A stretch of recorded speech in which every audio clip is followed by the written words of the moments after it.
Hey team, welcome to our team meeting, our PD podcast discussion that we do every month, the first Wednesday of the month. I was just telling some of the girls I am in my brand new office that is a hot mess, super dark.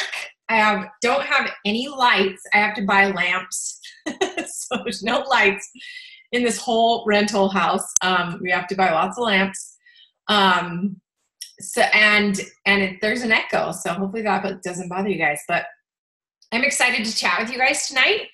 I love doing these podcast discussions because it forces me to listen to something I wouldn't normally listen to, and I really liked tonight's podcast. It was from the Kelsey Show, and it was episode 157, and it was by a multimillionaire who is Lindsay Teague, and she is in direct sales with a different direct selling company, and she shared some awesome wisdom. So raise your hand and show me your nails if you listen to it, or if you're just hopping on and you're just gonna kind of glean what we all learned from it.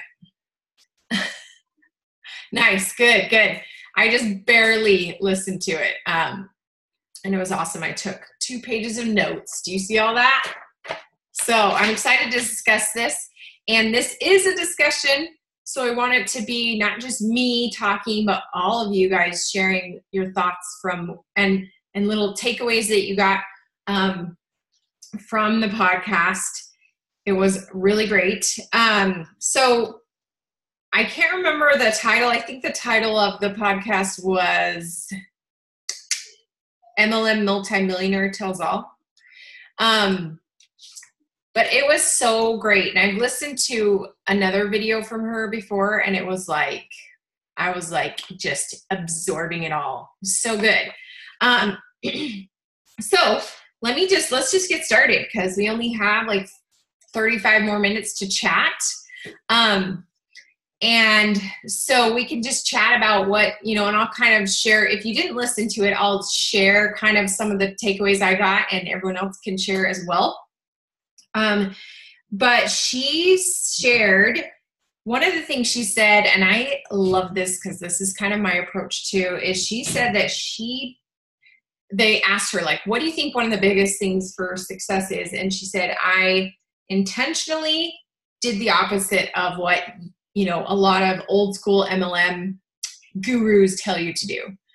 And I love this because that's my same approach. I'm all about attraction marketing and just really crushing your social media instead of like being spammy and, cold messaging people, or just, I don't want to be that girl. And I think a lot of you guys feel the same way. And so I love that she talked about that, and that was kind of her approach as well. And she said one of the first things she said was, she said, that she thinks one of the biggest things you can do is go in and saying, I'm going to do this the way that it's going to work for me. And I think that's what she decided to do, was she made it work for her and made it work for the people like her, because your vibe attracts your tribe. People like you are going to join you. And so she made it work for those type of people, which her tribe is stay-at-home moms. And so I loved that. So she said she basically did the opposite of what most MLM companies tell you to do. And I loved this whole approach, because I'm kind of all about doing the opposite of what the majority of the people do. I feel like if you do the opposite of what majority of people do, you're going to have success. And so she said, a lot of people don't talk about their paycheck. And she said, I decided to be open about my paycheck. And that's something that, I've sort of shared. I haven't shared specific numbers, but I've shared a lot of blessings that have come from it. And it kind of inspired me. I might get brave and share numbers. She also said she tells everyone about the comp plan, and instead of doing it the way like your grandma did it, You know, she said she wanted to do it the way a millennial would do it, because social media has changed everything. And I love social media. And one thing I wanted to tell you guys that I'm really, really excited about. I wanted to do this last month, but I couldn't with the move. So I am going to be launching this month, where every around the 16th of the month, I think I might do it on the 16th of every month, I'm going to be doing an exclusive social media training for anyone that is bonus qualified. And I haven't figured out all the details, but I might just email links to anyone that's bonus qualified. Anyone that has, anyone in my downline that has 300 and plus, they will just get the webinar link automatically and they can hop on that night, because I want to I want to reward those who are working it. And I want to teach you guys how to rock social media, because it's way more fun to do it with attraction marketing and to do it the way that she's kind of done it. So I was kind of like saying like amen with her, because one of the things she talked about, and I might jump ahead, was she said that she built her biz on social media. That was one of the biggest things. And she said one of the biggest mistakes that someone can make is when they make every post about the product. And I've talked about this before, and hopefully you've heard this say this before, but this is something I say to all my new stylists, and it's something I've said before in team trainings, and even at conference I spoke about this, and that was that you want to make your social media like a reality show, sprinkled with commercials, that you don't want it to be an infomercial. And so when she said one of the biggest mistakes you can make is making every post about the product, I was like, amen, girl. And not only that, but one thing I see a lot of stylists doing, and you can watch one of my YouTube videos where I critique stylists, I see a lot of stylists just posting other people's content. You want people to get to know you, because you're the star of your reality show. That means you've got to share about your life and the things and your business and the things that are going on, because she said that you want your customers and your potential, team members to know, like, and trust you. And that's just so important. And that's why you want to be making it like a reality show, because that's how, I know that you all probably have one favorite reality show celebrity that you follow, that you love, because you got to know them from the reality show. And that's how you connect with people. And so you've got to make your own social media on your personal wall, not in your VIP group, which although I recommend doing it there too, but on your personal wall and on Instagram, sharing about your life, sharing about your business. And that's how people start being attracted to you and start asking you, like, what is this business you're doing? Or they just start getting to know you better. So it's just I cannot say this enough. Make your post like a reality show. Share more about, and a lot of us don't like to do pictures of ourselves. And I'm the same. Like today I was like, oh, gosh, I need to post about how this move has been going, but I don't have a decent picture to post. And so when you do have a good hair day, like switch out your shirts and take a whole bunch of pictures, stockpile those pictures so that you do have a picture to choose from. And that will help you. But it's just important to get in the picture, like have your kids take pictures of you, do selfies, because you're the star of your reality show and people want to know what you're doing. Like I love seeing what your kids are doing. I love seeing what you guys eat. I love seeing what you do on the weekends. People are just naturally nosy and we're curious. We want to know what other people do with their lives, and we want to know if they're like us, right? And so I just love that that she, talked about that. And I was saying hallelujah to that part. Does anyone have any thoughts on, I'm going to mention one more thing. And then if you guys unmute yourself and chime in so that this is a discussion, not just me talking. But one of the things she said was you need to do one business post for every 5 personal posts. So you need to do 5, and that's, and I guess I really like my analogy about a reality show, because it's like, here's your reality show, 1, 2, 3, 4, 5, and then here's your commercial. And then here's your reality show, and then your commercial. You know what I mean? So it's more fun to watch what people are doing, because obviously we run a business. We're going to talk about our business here and there, but you got to have it not be an infomercial. If it becomes an infomercial, which I've seen some people do recently, I stalk some of you guys, and I'm like, oh, it's turning into an infomercial. Like, no. It's got to be, you got to share about your life. And that's scary, and I totally get that. But you don't have to share everything about your life. You can choose the things that you share about. And that's one of the things I recommend is, choosing your 5 favorite things that you share about. So I share about fitness. I just did a fitness post this morning. I share about food. I'm a huge foodie. And that's an easy one to do because we all eat, right? I share about family because I've got 4 kids and a husband. I share about fashion because I love to shop. I love clothes. It's frugal fashion. I'm kind of a thrifter. I like to get a good deal. I share about like empowering women and being confident. So that's kind of the things I share about. So you try to find your 5 things, and you to post about those 5 things, and then you do your 1 commercial, and then you post about 5 more. Becky asked, do you recommend the same for our VIP group? I do. I really think your VIP group needs to be more about like the Becky Show. It's like, hey, it's the Becky Show. Check out my nails. But I think you can be a little more infomercially. I just made up the word.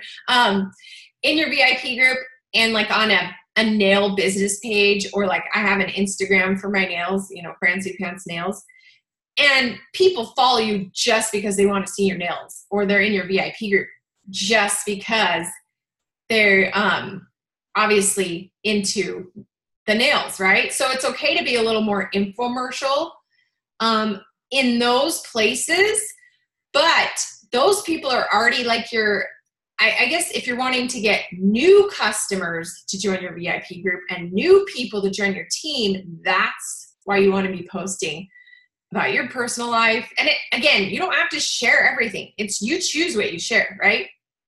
And then that's how you attract new customers and new people on your team.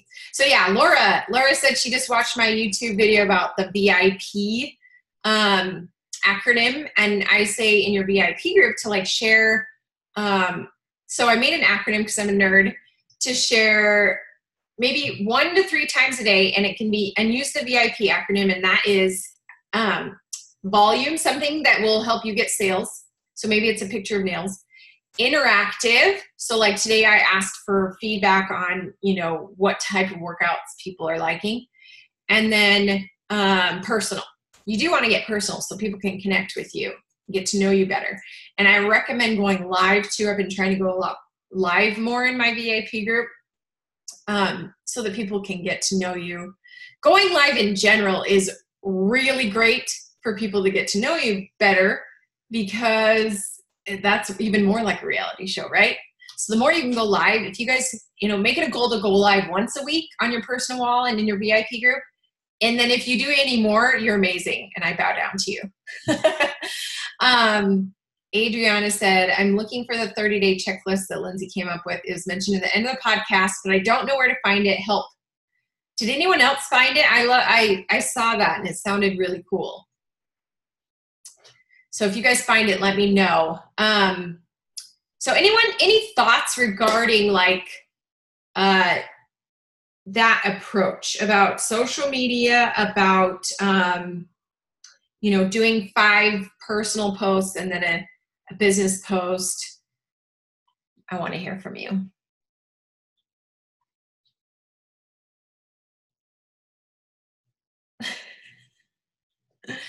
I'm not that cool. What? I'm not that cool. I don't have that much to talk about. Shannon, I disagree. I seriously cannot come up with that much stuff to talk about. Okay, this is where the 5 favorite things come in, because I do this all the time where I'm like, I don't know. I mean, like half the time I'm like sitting in my sweatpants in my office working, right? Or I'm just like a hot mess with my kids. That's why you have your 5 favorite things to talk about. So it can be your kids. That's an easy one because we all think our kids are adorable, and so does everyone else. Just trying and asking questions on social media. That one's easy, Shannon. Like asking Batman versus Superman. Like you're going to get a billion comments on that one question, right? Yes. Anytime I ask questions, people go bonkers on social media because they love to share their feedback. Laura said, pretend like you want advice, right? Yeah. Like Shannon, getting vulnerable. I mean, Shannon, you did a post about your weight loss journey, and that was incredible. Like you got so many comments on that. Anytime you can be vulnerable, again, I'm not saying you have to air your dirty laundry, but I am saying to sometimes share the things that you're like, I don't really want to get this personal, or I don't want to share. You know, sometimes I heard a quote once from Josh Coates. He said, whenever you think this too shall pass, think this too shall post. So when you're like, oh my gosh, like my kids are driving me crazy, or like for me, I was like, I need to post about how this move has been crazy. Like I'm a hot mess, you know, I need to post about that because I don't want everyone to think that, oh, I'm just handling this move so perfectly, because I'm not. And so, because that's when people relate to you the most, Shannon. Like that's when they're like, oh my gosh, I can relate to that. She's my girl. So it's when I get vulnerable, and those are the posts I literally hate doing the most. I think we all do. But that's when you send it to your girlfriend or your upline and you say, okay, how does this sound? I'm kind of scared to death to post this. And then she can look it over and look for anything that, you know, might come across the wrong way. And then you get your approval, or I'll have my husband read it or whatever. And then I put it out there, and then you go hide under the covers, like, right? But I'm telling you, people, whenever I get vulnerable, people reach out to me and they're like, oh, thank you for sharing that. Like, I had no idea you're going through that, or I had no idea that was a struggle, or, you know? So being vulnerable is huge. And it's something that I have to work on. I'm not perfect at it. But that's how, whenever you share, you know, that's how you build relationships, is when you post something that's relatable. Anytime, even this girl on the podcast, she was so relatable, right? She was sharing about, you know, how she hates being bossed around, and how she sets alarms and like doesn't ever even pay attention to her own alarms, and just things like that. That's relatable, right? That's how we connect with others. Becky just said, yeah, Shannon, I told my husband all about you because of your weight loss post. Boom. Right there. Becky is connecting to you. That was sweet. Yeah. I think I feel like I'm posting the same stuff over again. Like, how many times can I tell people that I was way overweight and lost weight? You know, like, I know you have to have 5 things, but I'm like, I think that's my biggest thing, is like how to switch up the same thing so that it's not the same thing every time. Right. I think, well, first of all, not everyone sees your posts.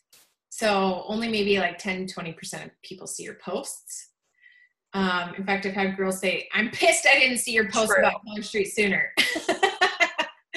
So, but I do think, you know, it's a journey. Like, Shannon, you can share what you went through, and then you can share how you're moving forward with that, you know? So it's kind of like, and I struggled with that too. Like even, just our journey with finances and how much we've struggled financially. I'm like, oh, everybody's heard that already, but they haven't. Or when they do, they're like, I can't get it. Like I could never get sick of that story, Like Shannon, I could never get sick of your story.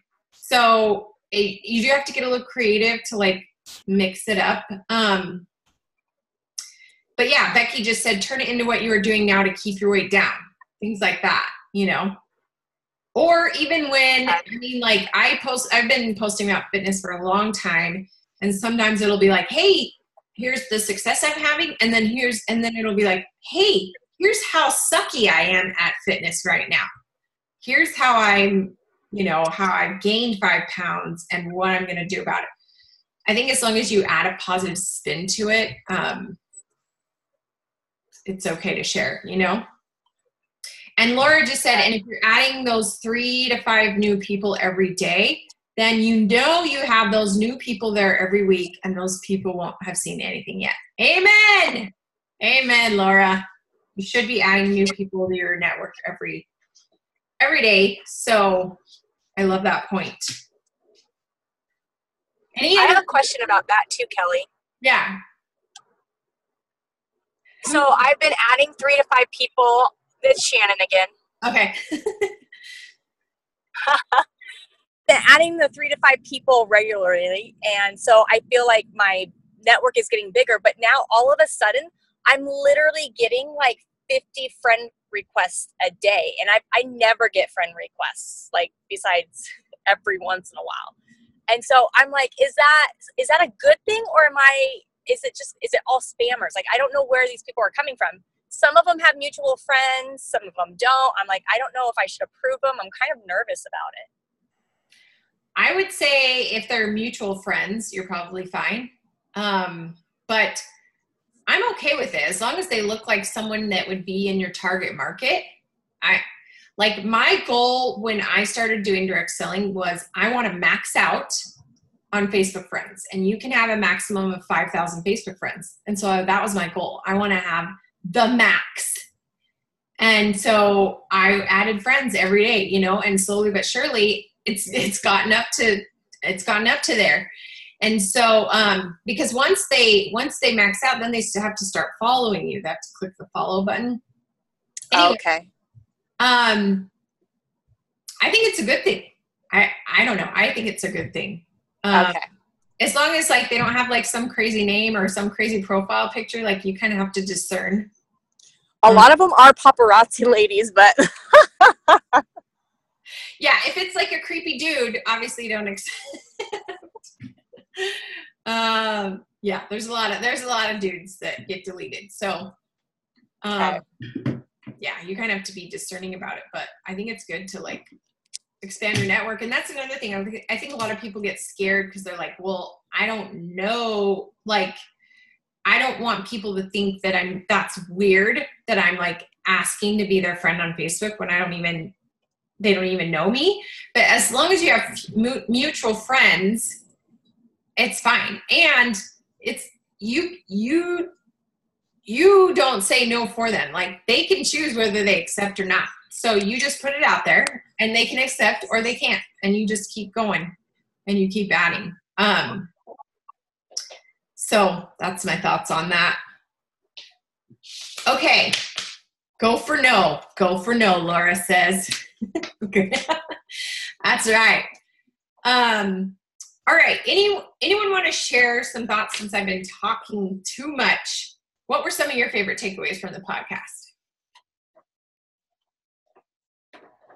Francesca asked, where do you find people to add? I just look up recommended. Facebook will say recommended people. That's who you can add. It's usually friends of friends. So with this podcast, I really enjoyed the part where she was saying how she just sort of went day by day and decided, what needed to be addressed that day, that she didn't have it all scheduled out. Because I guess I'm more like that squiggle that lady was talking about at conference. But it's really hard for me. I try so very hard to schedule out all of my posts, but I really liked that part where she just sort of takes it all, in stride and does her own thing. I love that too, Rebecca. I thought that was awesome because then she's addressing the needs of her customers and the needs of her team and even the needs of her followers, like if there's something, what's the word? There's a word, not trending, but relevant, she's sharing what's relevant. So I loved that. I thought that was a really, really good idea because basically I have something on my phone. I have a little, my phone wallpaper says, what did you do for someone today? I don't know if you can't see it, but anyway, it just says, what did you do for someone today? And it's basically, her question was, what can I do to meet a need? So I thought it was kind of similar. It's just kind of leading with a service focus, a servant leadership. So yeah, that was very inspiring. That's something I want to work on. Okay. What else stood out to you guys as your favorite takeaways? We have about 10 more minutes. So if you want to. I have a question. She mentioned the books Getting Noticed and Boss Up. I wondered if anybody had read either of those. I know. I really want to read that book, Getting Noticed. It's called, and you can find it on gettingnoticedbook.com or I guess Amazon. But I haven't read it. Has anyone else read it? I think it's fairly new, so I'm wondering if that's why. I could be wrong. Actually, I think I am wrong. I think it's maybe 2 years old. But we should all read it. Adriana said, I'm so buying that book. Me too, girl. Because really, so I've talked about this book before, but it's called The One Thing, and that's a really good book too.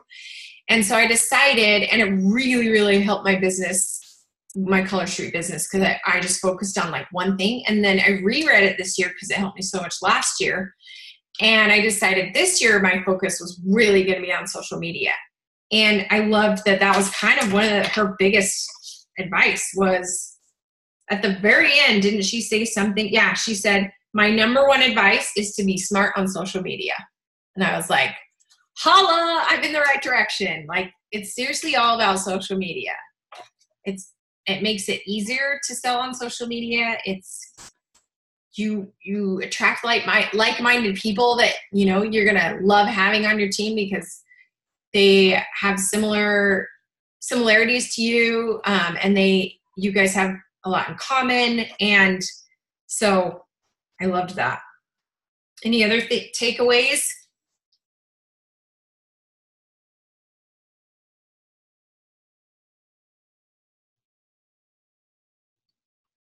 I have one. If you guys don't have one, somebody speak up.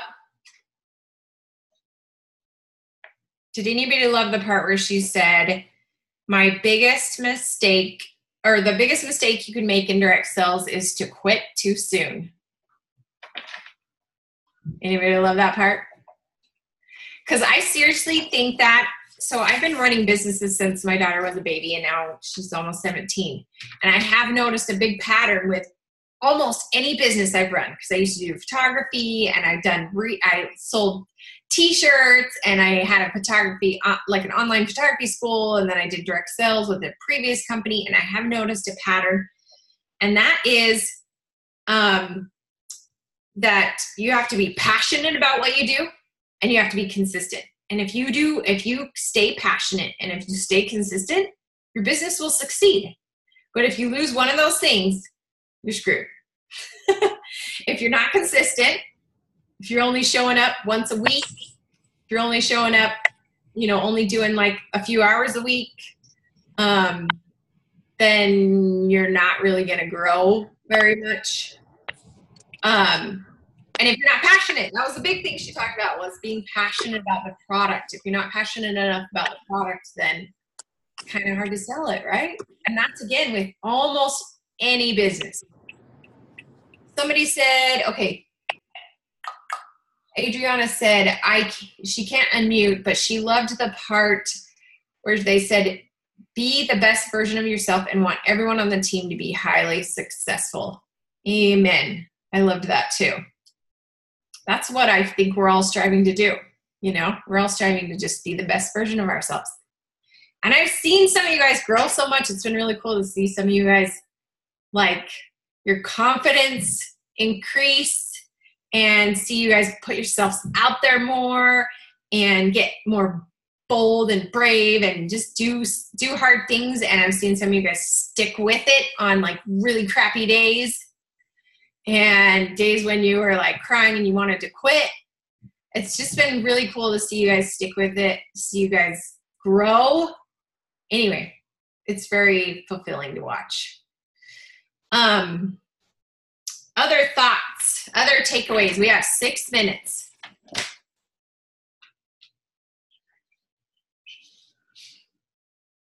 I'm trying to look more. Let me look at my notes for a second.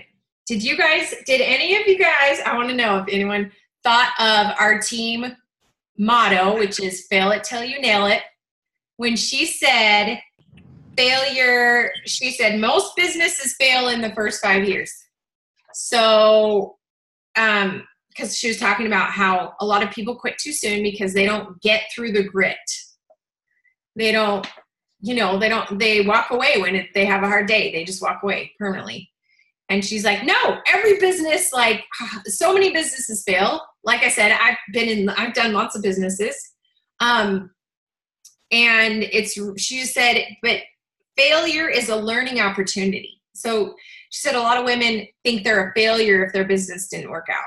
Or if like I know a lot of people struggle with joining Color Street because they're like, well, I've already done like 2 other direct selling companies and they didn't work out. So I'm afraid this one's not going to work out too, right? And the cool thing about it is that those 2 other, like for me, I've done 2 other ones before this one. And those 2 helped me with this one. It's like failure is a learning opportunity. We learn from our failures. We grow. We use those as stepping stones to get to the next level. So I just loved it when she said that, is that, it was basically fail it till you nail it. Just keep going. Don't quit. Another thing I tell my brand new stylists is you can only fail if you quit. So stay consistent. Be here in a year. Keep trying, keep failing. I also loved, anyone else want to share? I'm talking too much. Right, I unmuted myself. Yay, Laura. I wasn't going to talk today. I have a couple thoughts. For me,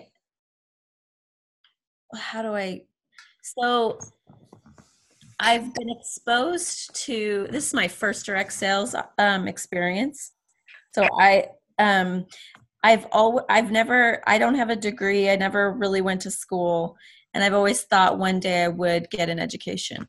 And so when I jumped into this and realized that it was going to be more than just a hobby, it kind of became my education. And so, and I've looked at it like that for the last, except for the first 2 weeks, I've looked at it that way. I love that. So, it's gone so much deeper than just, each sale or whatever. It's about what can I learn? How much info can I glean? How many trainings can I make it to? And so she said something about that and how, I don't know, I connected with her on a lot of levels because we had a lot of similarities in our personalities, where she hated scheduling reminders because she didn't even like herself telling her what to do. I am the most stubborn person ever, that even when I have a calendar or a planner where I tell myself what you're going to do each hour, suddenly I want to do nothing. And I'm the type of person that I am a super hard worker, and I will sit down and work sun up to sundown like she talked about. I will pull my laptop up and I will put it down the second I go to sleep, and I will work super hard. But the second I try to tell myself like in advance what I'm going to do, what hour, it's like it all goes out the window. So anyway, that it was nice to see that someone with my personality could make it. That was really comforting. And that she eventually was able to find people that could fill those gaps in her skills and take over those things and teach her how to do those things better. So that was cool. And so my thoughts are very disjointed, but I liked the part about how she considers it an education. I liked seeing just her different personality. I liked, earlier this week we had a training, some of us had a training about how if you're working more than X amount of hours, you're doing it wrong. And now we're hearing, in the first 2 years, you can expect to be working your tail off. And so now I feel like, okay, maybe there's more than one right way. Yes. And so it's really comforting to hear that, because when I hear this definitive, this is how you run an MLM. And then I hear another like multimillionaire, super successful MLM girl say, I did everything that was against the rules. And I'm like, awesome. That's so awesome. Because all of us have a place here, and we can all have our own personalities. Yes. I love that colors. And she said the interviewee, or the interviewer, I don't know their names, said sometimes when you're in an MLM, you're very restricted by rules and corporate and all of that. And I feel like we're very fortunate in that we do have rules, but they let us create our own graphics. They let us have our own wording in a lot of ways. Like, we have a lot of freedom to be ourselves. And so I really like that. And so that was really, those things I'm taking from it. So, and that's when you'll see the most success, is when you do it your way and you have fun with it and you make it. You stop copy pasting. You be Laura, you do Laura, and you do Lindy and Shanna and Lisa and Marin and all, when you do you and you do what you love